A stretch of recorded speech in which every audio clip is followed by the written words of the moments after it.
सगळ्या देशामध्ये एक प्रकारची शोककळा पसरलेली आहे. जे सत्ता पक्षातले असो की विरोधी पक्षातले असो, दादा त्याच्याकडं लोकप्रतिनिधी म्हणून पाहत होते.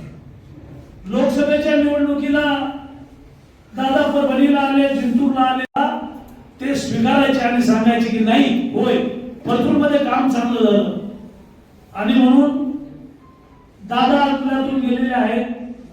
आता दादाच्या विचारानं महाराष्ट्राला घेऊन जाणं हीच खऱ्या अर्थानं त्यांना श्रद्धांजली ठरेल. अगोदरच्या वक्त्यांनी अनेक दादांच्या आठवणी सांगितल्या. अरविंदराव सारख्या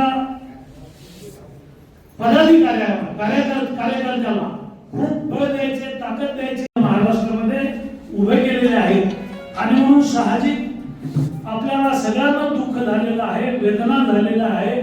महाराष्ट्र हळहळ दुःख व्यक्त करत आहे.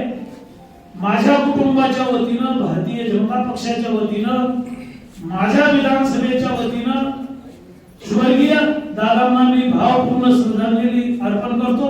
ओम शांती.